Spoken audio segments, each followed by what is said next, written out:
Gulf giants ने toss जीतकर पहले बल्लेबाजी का चयन किया था और ये कारगर भी साबित हुआ क्योंकि दोनों ओपनर्स के बीच 103 रनों की पार्टनरशिप बनी और दोनों ने अर्धशतक भी मारा। लेकिन उसके अलावा और किसी का बल्ला चला नहीं और आज अली खान बहुत कारगर साबित हुए, 2 विकेट चटकाए और ADKR के गेंदबाजों ने जब धावा बोला तो 167 का टारगेट दिया। जेसन रॉय आए थे आज ओपनिंग करने के लिए ADKR के लिए और उन्होंने अच्छी बल्लेबाजी की, 40 के ऊपर रन भी बनाए। लेकिन उसके अलावा गल्फ जायंट्स की ओर से एक बार और एक ऑलराउंड बॉलिंग एफर्ट देखने को मिला और जब डेथ ओवर्स में डेडली क्रिस जॉर्डन हो तो किसी भी टीम के लिए मुसीबतें पैदा हो सकती हैं और ये चौथी जीत है लगातार गल्फ जायंट्स के लिए दुबई इंटरनेशनल क्रिकेट स्टेडियम में। और हम हैं उनके साथ यहाँ पर क्रिस जॉर्डन के साथ क्रिकेट सफारी पर, साथ ही साथ Saba Karim, Shoaib Akhtar. Good evening gentleman. Good evening. I'm sure, Chris, you understood every word of that, didn't you? Exactly, yeah. But all you were saying is that you were wonderful tonight again. Okay. But before we come to your performance, I have to ask you, when Muzerbani was bowling that last over, what was going through your mind? I had full faith in him, to be honest. Obviously, I think we've been together now for about 2 or 3 weeks, so we're really starting to understand each other's games and each other's skill sets, you know. So I had full faith in him. I just tried to give him as many runs as possible to defend, and I knew hopefully if we got it above 10, it wasn't an easy wicket, and obviously Sunil couldn't obviously swing the bat properly as well. So I thought we were in with a shout, but it was an excellent last over from him and to ice the game. Right, talking about your 19th over though, where Laurie Evans was there and he looked like a completely settled batsman. In fact, he looked like someone who could fill in those huge shoes of Andre Russell tonight. So what was your plan for that 19th over? Now, Loz obviously is an unbelievable player. Obviously, I play a lot with him in England as well. But I thought we did well to keep him away from the strike a lot in those last 3 overs. So even when he did get strike, I felt as though he maybe went a little bit cold in terms of his swinging rhythm. So I thought our tactic from that point of view was really good. And then obviously by the time it came to the last over, I felt like maybe he lost a little bit of rhythm there and we took advantage of that. वो बड़ा interesting है कि Chris यही बता रहे हैं कि 19th over उन्होंने लॉरी इवेंस को ज़रूर डाला था पर इनकी कोशिश यही थी कि ज़्यादा स्ट्राइक लॉरी इवेंस को ना दिया जाए और वही हुआ अंत में। जो रिदम मिल रहा था लॉरी इवेंस का वो जो ब्रेक हो गया, इसी वजह से अंतिम के ओवर जो ब्लेसिंग मुजरबानी ने डाले वो भी अच्छे रहे। लॉरी इवेंस को उन्होंने गेंदबाजी की और शानदार यॉर्कर्स डाले जिसकी वजह से गल्फ जायंट्स ये मुकाबला जीत गया है। पर Chris, it is more than apparent now that for Gulf Giants and for the captain Jamie Wins, you are the go-to bowler, and today also you bowled in some critical situations. Yeah, I just tried to make myself available to the captain as much as possible. It's the type of role that I play within most teams anyway. So yeah, whenever obviously Vince feels like he might need a quiet over or try to take a wicket, obviously he tends to turn to me and yeah, just obviously try to give it my best shot and see where we get to. But yeah, last couple of games have been good. I thought, especially going into finals, I feel like we're really playing at that edge of in terms of playing playoff cricket. Our concentration levels are good. We're defending relatively low totals as well. So going into the playoffs, I feel like we're in a decent shape. हाँ, वही तो है ना कि rhythm अच्छा मिल गया यहाँ पर क्रिस जॉर्डन को। सही समय पर विंस इनको यूटिलाइज कर रहे हैं, मिडिल के ओवर्स में भी, उसके साथ साथ अंतिम के ओवर्स में भी जहाँ पर उन्होंने शानदार गेंदबाजी की, वही यॉर्कर डाला। Shoaib, he kept telling us in the comm box that now the next ball coming is the bouncer, not the yorker, but you persisted with the yorker, isn't it? Well, I would really want him to, just get, test the willy out. But the thing is, he had an option that, to bowl a yorker because there's his strength. All right, Jordan, I'm going to ask you a couple of questions. You need to answer me that, okay? You got to be honest with that. Go. I mean, you're the new T20 Malcolm Marshall of the new era, okay? So, tell me, I need to understand that process. You're a 2 different bowler that I see. You bowl a couple of overs. You're different, Jordan. When you're bowling in the death over, then you're a completely different fast bowler. What is that? I think obviously different phases of the game require different skill sets, and I try to cover all bases in practice in terms of banging my hard length and also obviously nailing my yorkers as well. But I'd probably say obviously with my yorker being one of my biggest deliveries, I feel like I operate at the. You feel more comfortable? People are hitting you, smashing you, slogging you. You feel more comfortable. I can see that. I think it's where I operate at probably the top end of my pace. And yeah, it's just a matter of continuing working with the bowling coach to still find the top end of my pace. Probably when I'm hitting length as well and in the earlier overs. That's just the balance. Okay. But आपने इन्हें बचपन में खेलते हुए देखा है, right? England में? Yeah. I was with him back in 2008 and 9 end. And Michael Jordan just started playing for Surrey. Old. He does. He just started playing for Surrey, then he had a bit of a problem with his run-up. He used to shuffle a lot. Yeah. I tell him not to shuffle. He used to bowl a lot of no balls. I said, no, don't do that. Not as many as him, though. Not as many as him. So then I saw him becoming a great fast bowler when it comes to playing for England. I mean, he's done a lot of good services for England and continue his performing around the world. And, when you pick a player, when it comes to a fast bowler, the one name comes to the mind is the match winner. And the only match winner is Mr. Jordan. I appreciate it. But Chris, you've had a you. lot of experience of playing different leagues all over the world now. But I think at this stage, it's also about executing your skills and maintaining that kind of temperament, isn't it? Yeah, 100%. I mean, that's it every day, regardless of what level you're playing at. Every time you come to perform, you're kind of putting your own product out there. So you want to make sure that you're being the ultimate professional as well. Sorry, guys. You want to make sure you're being the ultimate professional as well. And every time you step onto the field, whether it be you're playing international cricket or you're playing league cricket, you want to give 150% and give the best account to yourself every time. At the break, you and your side comfortable with that kind of defending 166? Yeah, I think that's why we batted first in the first place. I think we left maybe 15, 20 runs out there anyway. We didn't quite have a flourishing finish as we would like. But yeah, we batted first because we just felt that the wicket would be a touch on the slow side and it shouldn't change too much in a day game. And if anything, get a little bit worse. So we decided to bat first. We took the positive option and yeah, once we got 160, 165, we felt like with a couple of wickets early, we have a good chance of defending it. दो बातें जो Chris यहाँ पर कह रहे हैं, एक तो उनके पर्सनल लेवल पे जो बात है कि उनको इतना ज़्यादा अनुभव हो गया है और अंत में इस सिचुएशन पे आके बहुत ज़रूरी होता है स्किल को एग्जीक्यूट करना और टेम्परामेंट पर आपको ध्यान देना होगा, जो कि क्रिस ने किया है, ना ही केवल इस मैच में पर पूरे टूर्नामेंट में. दूसरी बात, 166 जो स्कोर बनाया था गल्फ जायंट्स से, उनको लग रहा है 15-20 रन कम था, पर इनको ये लग रहा था कि अगर विकेट में ज़्यादा चेंजेस नहीं होगा तो वो मैच जीत सकते हैं. तो इसी उम्मीद के साथ इनकी टीम मैदान में उतरी थी और उसमें शानदार कंट्रीब्यूशन रहा क्रिस जॉर्डन का भी. Well, all good points there, but Chris, I'm criticizing you. You're terrible. That's fine. That's fine. But taking you a little away from the match, and I have to ask you that the fact that the man had some, he had some advices to you. How big an influence has he been on your career? Oh, huge. I was very fortunate when I was such a young kid. I got to either play against or play with some great players. I made my debut with Baji Harbhajan Singh, and then the next year, obviously, the fastest guy ever to play the game in terms of fast bowling comes to Surrey. I was living the dream, and just being around these guys as a 16, 17-year-old, I learned so much, even whether it be on the field, off the field. This guy trains so hard to make sure every time he goes out, he can push up past 95 miles an hour for every single delivery he bowls, So me seeing those things as a kid really continue to inspire me, and yeah, just to keep going. And what did he teach you off the field? Well, he definitely taught me to keep my head down and stay in the gym. All right. Man, you take him out for dinner. Yeah, definitely.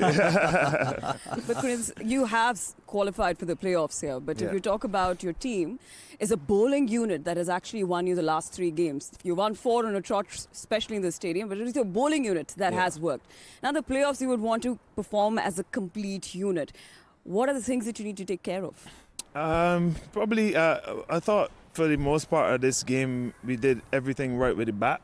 All but someone in the top 4 maybe going on to get that 70, 80 and be there at the end, so that the hitters coming in around them, we can have that kind of flourishing finish. But I think in general, like there's so many things when a T20 game gets broken down. There's so many areas you can pick apart and feel like you can improve. Right now, we just have the mentality, okay, if we as bowlers go for 200, the batters will get 201. If we as batters get 160, we'll try and defend it. So we just keep going with the ebbs and the flows of the game. But yeah, if I had to pinpoint one area, maybe us someone in the top 4 going on to get that 70, 80 to really propel us so we can get a strong finish. But other than that, I really can't complain with everyone's efforts and the way we're going about it at the minute. We just have to keep backing it up. Your bowling unit also, Chris, in addition to the spinners which we have, youngsters from UAE, you have done so well.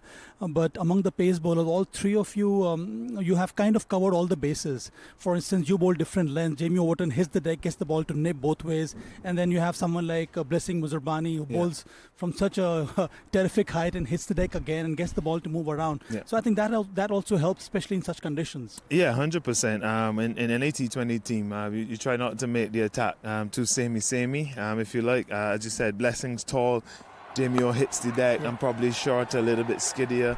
We got a left arm angle as well. So what that does in T20 cricket, it makes each batsman have to reset every over and find a different plan for every single batter. And sometimes by the time that happens, you're 2-3 balls into the over and you can kind of start to control the game that way because each of us bowl in a different way and with different tactics. So the batters have to reset their tactics against us every single over as well. And look at Hetty's fielding. What is he having these days? Unbelievable. No, he definitely, honestly, he's really putting his body on the line for the franchise so far.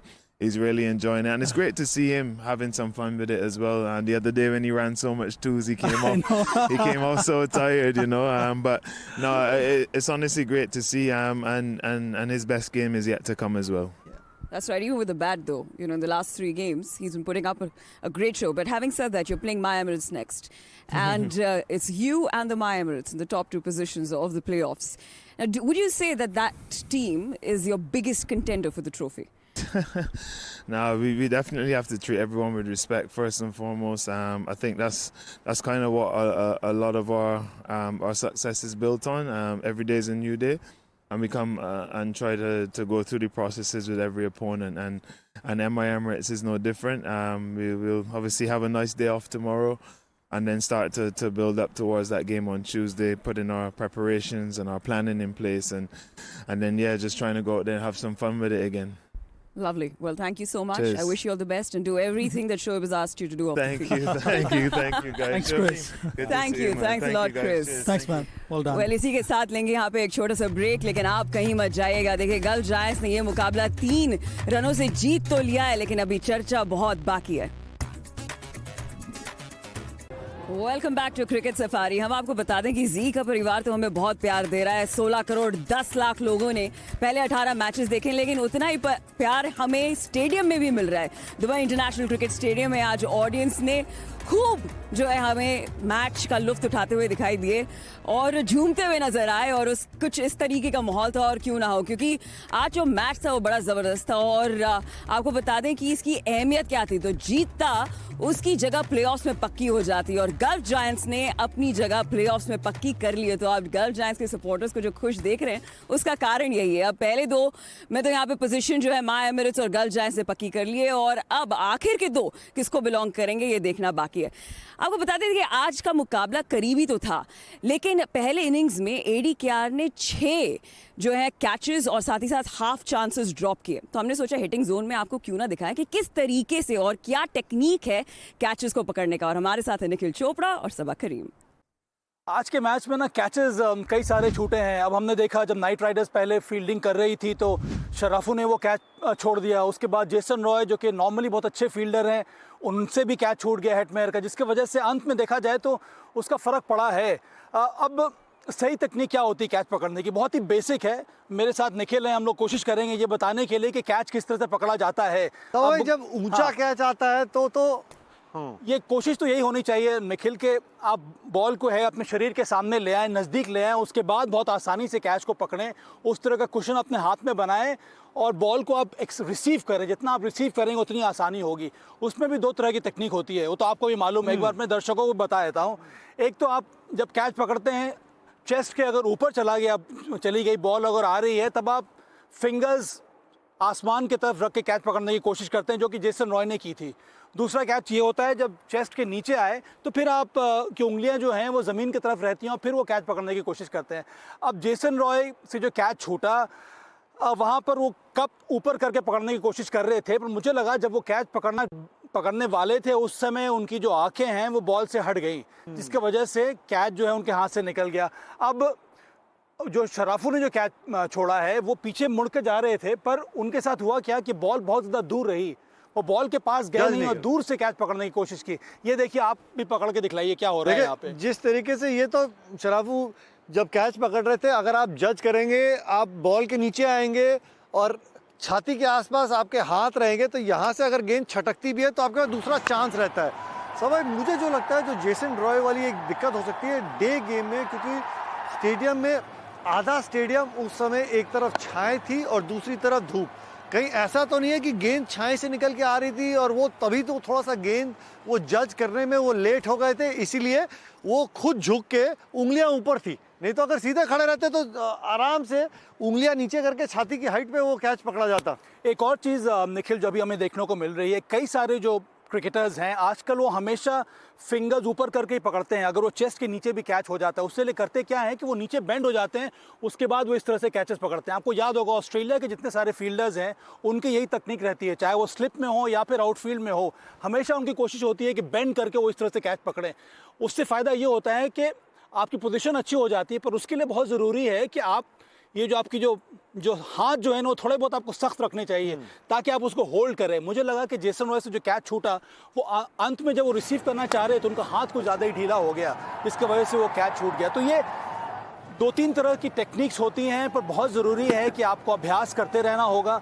और कई बार catch इस वजह से भी छूट जाता है निखिल के आपको लगता है कि इस कैच को उंगलियां ऊपर करके पकड़ा जाए या फिर नीचे करके पकड़ा जाए, इसी असमंजस में जो फील्डर्स हो जाते हैं वो कई बार उनके हाथ से कैच छूट जाता है। और साथ में जो शराफू जब पीछे भाग रहे थे तो सर स्थिर रखना बहुत ज़रूरी है, क्योंकि आंखें लेंस है। अगर सर हिल रहा है तो गेंद भी डगमगाएगी और उसको फिर जज करना बड़ा मुश्किल हो जाता है। तो सर स्थिर रहेगा, पीछे भाग रहे तो गेंद के नीचे आके आप उसको अच्छे से जज भी कर सकते हैं। समराइज करने के लिए क्या ज़रूरी है कि अगर आने वाले मैचेस में टीमों को जीतना है तो फील्डिंग पर ध्यान दीजिए, खास करके कैचिंग पर इस तरह से। जी हाँ, अब शोएब भाई भी तो हैं साथ में। शोएब भाई ये देखिए, वो कोई चांस ही नहीं है कि कैच छूट जाए, कोई चक्कर ही नहीं, आपने कैच करना है। Right. Thank you so much Saba और thank you so much Nikhil. मैं आपको बता दूं कि जो हमारा हिटिंग जोन है ना वो हिट जोन बनते जा रहा है। यहाँ पे हमने ADKR के ड्रॉप कैचेस के बारे में बात की और ये हमें समझा रहे थे कि किस तरीके से कैच पकड़ना चाहिए। You always had a good catch, you tell us how to catch it. Yeah, I'm good in catching. So, what are you asking? Asking you how to have a good catch. I'm good in catching. मेरा outfield में मेरा बहुत अच्छा idea होता था और आज वैसे ही मिसफील्ड बहुत हुए हैं। आज लगता है सारे अंधे फील्डिंग कर रहे हैं। So, आज मज़ा भी आया मैच का देख के यार के जेसन रॉय बेचारा प्रेडिक्शन तो सही हो गई ना। मैं फिर भी टॉप पे आ गया। सो आई थिंक हो जाता है यार, इंटेंशनली नहीं करता, कोई इंटेंशनली नहीं करता, लेकिन हो जाता है। लेकिन मेरा जहाँ तक आइडिया है कि फील्डिंग थोड़ी सी यार T20 में मुश्किल होती है। नहीं, लेकिन ये जो ड्रॉप कैचेस हैं ये एक बहुत बड़ा कारण है कि ADKR जो है आज मैच जो हारी है, क्योंकि catches win you matches. Without a doubt ये खास तौर से जब शुरुआत में ही आपने विंच को वो जीवन दान दिया, उन्होंने अर्धशतक बनाया। और छोटे फॉर्मेट में आप किसी भी खिलाड़ी को आप चांस देंगे तो फिर वो नुकसानदेह होगा। शिमरन हेटमायर का कैच छूटा, उन्होंने अंतिम ओवर में आके वो रन बनाए, अंत में आप 166 रन ले गए। उसमें से 2 ऐसे खिलाड़ियों के आपने कैचेस छोड़े जिनका वो समझ लीजिए 85% योगदान जो रहा वो कैचेस छूटने के बाद ही आया है। तो बहुत ज़रूरी है कि कैचेस पकड़ें, क्योंकि 120 गेंदों के फॉर्मेट में वापसी करना मुश्किल हो जाता है। जी बिल्कुल, लेकिन ओवरऑल अगर हम गल्फ जायंट्स की बात करें, जिस तरीके से उनकी बॉलिंग यूनिट पिछले 3 मैचेस से परफॉर्म करती आ रही है और जिस तरीके से अयान अफजल खान परफॉर्म कर रहे हैं, गल्फ जायंट्स जब उनको लेके आए थे उनसे पहला ओवर डलवाया था, उस ओवर में उन्होंने 2 विकेट छटकाए थे और उसके बाद लगातार विकेट छटकाए रहे हैं। और अच्छा ये अब रिद्धिमा ये देखो ना कि उनको ये भी पता है कि हमने अगर 150 करना तो हमारी बॉलिंग हमें जिता देगी और वो कोशिश भी यही करते हैं, हमने 160-70 से ऊपर जाना नहीं। हालांकि एक टाइम पे हमें लग रहा था कि यार 200 कर दो, पूरी ख्वाहिश है मेरी पाकिस्तान जाने से पहले कि यार 200 कर दो। 200 किसी ने कसम खाई हुई नहीं करनी, ऐसे ही है ना। और वही टोटल है, वही सारा तरीका है। लेकिन यार की बॉलिंग बहुत स्ट्रांग है। यूनिट देख लें, अयान देख लें, बाकी स्पिनर देख लें, इनकी फास्ट बॉलिंग देख लें, all corners are covered And when it comes to taking wickets, they are always raising their hands up. उनका यार के बात सुनो, मैं आपको मैच जिता के दूंगा. So I think it's a match winning unit. अगर देखा जाए as a bowling unit, I think this is the best team Gulf Giants. ये जो आपने बात की ना कि 200 नहीं बन रहे हैं, इससे ये भी देखा जा सकता है कि इस पूरे टूर्नामेंट में गेंदबाजी कितनी अच्छी हुई है, क्योंकि गेंदबाजी ने जो है आज पूरा श्रेय उनको जाना चाहिए, सारे के सारे जो टीम्स हैं. लेकिन अगर गल्फ जायंट्स की बात करें, सही टाइम पर जो है रफ्तार पकड़ ली है निखिल, और स्पेशली उनके जो कप्तान भी है जेम्स मिल्स, लगातार अर्धशतक बनाते हुए आ रहे हैं. देखिए, एक समय था जब शुरुआत के 8 मैचेस दुबई के मैदान में कि आप टॉस जीते आप मैच जीत रहे थे, क्योंकि आप गेंदबाजी करने का फैसला कर रहे थे, चेस करना आसान हो रहा था. गल्फ जायंट्स लगातार 4 मुकाबले इसी मैदान में डिफेंड करके जीती है. तो पता चलता है कि आप सही समय पे एक तो पीक कर रहे थे और आप अपनी कला में वो भरोसा दिखा रहे थे कि यार टिके रहो और कहीं ना कहीं से वो मुकाबला हम वहाँ से जिताते चले जाएंगे. शुरुआत में जेम्स विंस का भी बल्ला नहीं बोल रहा था, अब उनकी गाड़ी भी पटरी पे आ गई है. तो ये एक ऐसी टीम है जो ठीक समय पे वो पीक कर रही है. और आज जिस तरीके से चाहे आयान ने 1 विकेट चटकाई, लेकिन वो महत्वपूर्ण विकेट थी जेसन रॉय की 47 पे, वहीं से गेम का रुख जो है ना वो बदला. जेसन रॉय और आज माइकल पेपर जो है डक पे आउट हो गए, लेकिन आपको लगता है जेसन रॉय और माइकल पेपर आके जाकर अगर अबू धाबी के लिए एक बेहतरीन और घातक जोड़ी साबित हो सकते हैं, जिस फॉर्म में जेसन रॉय भी हैं? जिस तरीके से आज मैच चला है, रिद्धिमा, जेसन रॉय और साथ में एवंस, किसी एक टॉप ऑर्डर के बैट्समैन को जिम्मेदारी लेनी होगी कि मैं मुकाबला जिताऊंगा, खासतौर से जब आप चेस कर रहे हैं, क्योंकि अब आपकी टीम में आंड्रे रसल नहीं है. तो मध्य क्रम में वो मजबूती लाने के लिए एक सेट बैट्समैन को मुकाबला जिताना होगा, क्योंकि आज वही पता चला. अंतिम 5 ओवर में 34 रन चाहिए थे, वो बना नहीं पाए क्योंकि आपके पास कोई ऐसा खिलाड़ी नहीं था जो मुकाबले जिता सके. थोड़ा सा हैरान हूँ, फेबियन एलन जो शॉट खेल के आउट हुए, इमाद, ये खिलाड़ी हुए हैं जो आपको मुकाबले जिताते हैं, लेकिन आज उनका दिन नहीं चला. वो जिम्मेदारी उठाने वाली बात है. चलिए अब देखते हैं कि जो दूसरा मैच है उसमें जिम्मेदारी कौन उठाता है, क्योंकि आपको बता दें सैटरडे यानी डबल हेडर है. तो फिर माय एमिरेट्स और दुबई कैपिटल्स जो है शाम का मैच खेलेंगे अबू धाबी में, और कल का मैच जो है वो एक बहुत ही इंपॉर्टेंट मैच होगा अबू धाबी नाइट राइडर्स के लिए. लेकिन वाइपर्स और Sharjah warriors, my bad, Sharjah warriors और साथ ही साथ वाइपर्स हैं जो कि कल भिड़ेंगे. लेकिन आज शाम की एक प्रेडिक्शन ले लें आपसे, माय एमिरेट्स या डीसी? पूछने की जरूरत नहीं है मुझसे बस पूछा करें और जीता करें, बस वाइपर ले लें. वो कल खेल रहे हैं, आज बात कर रहा हूँ. अच्छा, आज तो बताएं कौन जीत रहा है. आज मैच फॉलो नहीं कर रहा. अच्छा, मैं बता दूं, माय एमिरेट्स और दुबई कैपिटल्स में. ओहो, माय एमिरेट्स यार, माय एमिरेट्स. चलिए देखते हैं, चलते हैं सीधा लाइव एक्शन की ओर. दूसरी ओर हमारी तरफ से गुड नाइट.